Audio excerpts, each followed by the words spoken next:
Hey everyone, Spaceman Spiff here, and I've got a bit of a different video for you guys today. So I've not been playing Universes for very long. I started back at the start of the MHA set, just like a lot of you did, but before MHA, I played Magic the Gathering for about 8 years. Part of what really drew me to UVS was how much it really differs from MTG. That being said, obviously there are parallels in every card game, and that's what I'm going to be talking about today. If you also came from MTG, I'm going to reframe some of MTG's concepts to make some of the harder concepts in UVS easier to grok. If you are a UVS old head or came from a different game, then consider this a different perspective from an outsider. So in MTG there are two main resources, cards and mana, and learning how to cultivate and manage both of them is really important to becoming a skilled MTG player. Let's talk about mana first and how it relates to UVS. In Magic, you play lands that, for the most part, each make 1 mana to cast your spells. You get to play 1 land per turn, and cards that let you play more are very powerful. In UVS, foundations are very similar to lands in that you can use them to pay for attacks. The main difference here is that foundations often have powerful abilities attached to them, and you can play as many as you want per turn. A lot of players see the abilities on these foundations and fill their decks with the high power, high cost foundations. Be careful not to overlook a cheap foundation's ability to come in and help play your cards.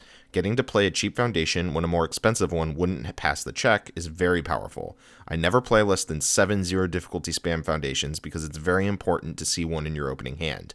Having a 0 diff spam foundation is the difference between a guaranteed 4th foundation and risking a failure, and every single foundation matters. In Magic, you would bend over backwards to play an extra land on turn 1, and the same should be true here. So I threw out the number 7 earlier, but that was a bit of a simplification. I was specifically talking about 6-handers. 5-handers kind of get a pass on this because they don't even get to reliably draw 4 foundations. So for a 6-hander on the play with 7-0 difficulty foundations in their deck, and also assuming that you're really not trying to mulligan more than once, you have an 87.4% chance of seeing 1 or more 0 difficulty foundations in your opening hand. This doesn't take into account if those 0 diff foundations were also in a hand with 3 other playable foundations, but I'm not a statistics PhD, so we'll just work with this. If you instead play just 4 0 diff foundations, a playset, that number drops to 67.9%. And by the way, I think this principle actually increases in importance the more cards your deck can draw. But 7 is a great baseline to make sure that you're starting your games off with a solid foundation.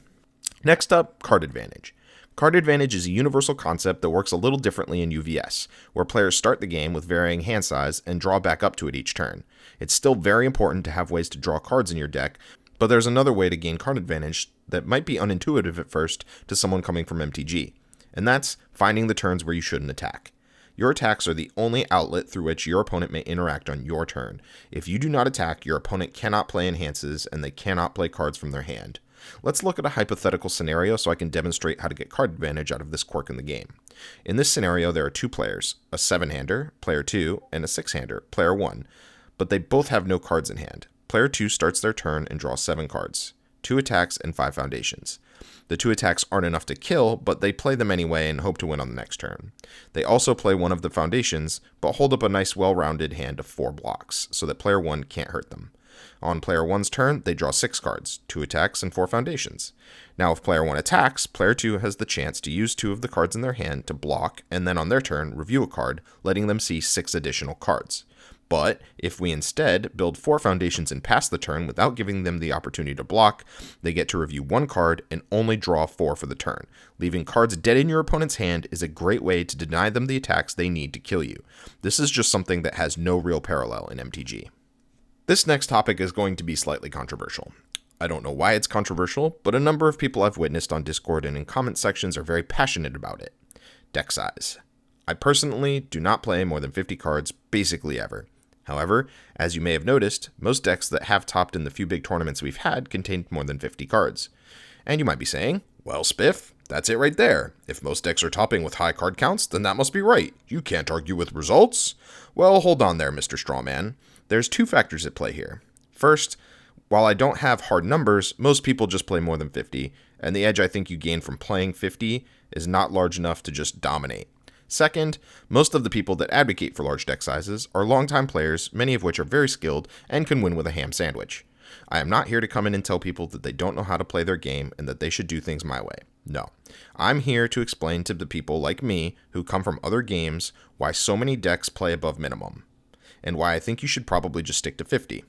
So I did a little digging, and there are 3 main arguments that people use when justifying extra cards in their deck.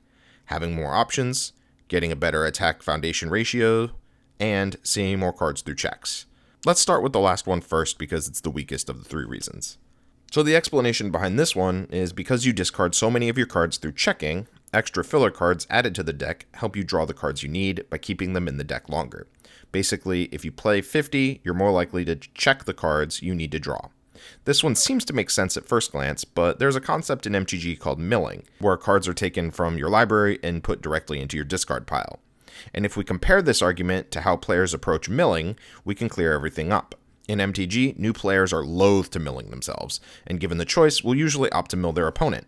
However, experienced players view self-mill as a benefit, because if you just pretend that the cards you milled were at the bottom of your deck, then you aren't going to draw them anyway, and you gain some knowledge about what you're going to draw.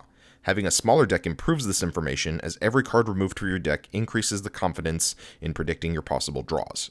Adding cards to your deck to decrease the rate at which you check a particular card doesn't work because it also reduces the rate at which you'll draw that card in almost equal measure.